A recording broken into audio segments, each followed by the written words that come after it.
বাংলাদেশ চলচ্চিত্র উন্নয়ন কর্পোরেশনের ব্যবস্থাপনা পরিচালক হিসেবে সদ্য নিয়োগ পাওয়া মাসুমা রহমান তানির অপসারণের দাবি উঠেছে। বৈষম্যহীন চলচ্চিত্র স্বার্থ সংরক্ষণ নামের একটি সংগঠন তাকে অপসারণ করতে ৭২ ঘণ্টা সময় বেঁধে দিয়েছে। রোববার এফডিসি প্রাঙ্গণে সংবাদ সম্মেলন করে ঘোষণা দেন বৈষম্য বিরোধী চলচ্চিত্র স্বার্থ সংরক্ষণ কমিটির উপদেষ্টা এবং চিত্রনায়ক, পরিচালক ও প্রযোজক আশরাফ উদ্দিন আহমেদ উজ্জ্বল।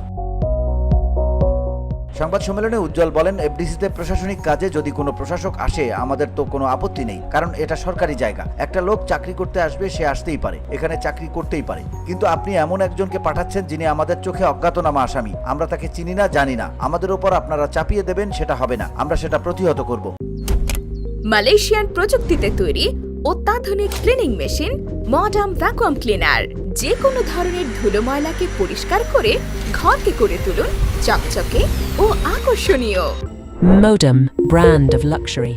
এ সময় পরিচালক ও বৈষম্যহীন চলচ্চিত্র স্বার্থ সংরক্ষণ কমিটির আহ্বায়ক বদিউল আলম বলেন, আমরা বলছি না আমাদের পছন্দের কাউকে এফডিসির এমডি হিসেবে নিয়োগ দেওয়া হোক, কিন্তু যাকে প্রতিষ্ঠানের দায়িত্ব দেওয়া হবে তাকে অবশ্যই যোগ্যতা সম্পন্ন হতে হবে। চলচ্চিত্র উন্নয়ন কর্পোরেশনের মতো প্রতিষ্ঠান পরিচালনায় দক্ষতা থাকতে হবে, চলচ্চিত্র সম্পর্কে জানতে হবে।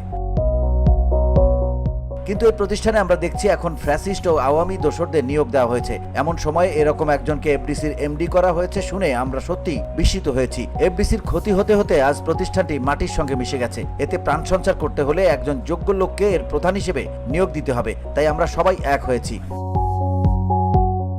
বিএফডিসি ফটকে আয়োজিত প্রতিবাদ সমাবেশে আরো বক্তব্য রাখেন রেজাবুদ্দৌলা চৌধুরী, চিত্রনায়ক হেলাল খান, শিল্পী সমিতির ভারপ্রাপ্ত সাধারণ সম্পাদক আরমান, অভিনয় শিল্পী এবিএম সোহেল রশিদ, কেয়া চৌধুরী, শারমিন, চলচ্চিত্র পরিচালক নাসির উদ্দিন, জয়নাল আবেদিন, শাওন আশরাফ, শফিকুল ইসলাম, কাহিনীকার ও চিত্রনাট্যকার কাসেম আলী, ফিল্ম ক্লাবের সভাপতি নজরুল ইসলাম সহ আরো অনেকে।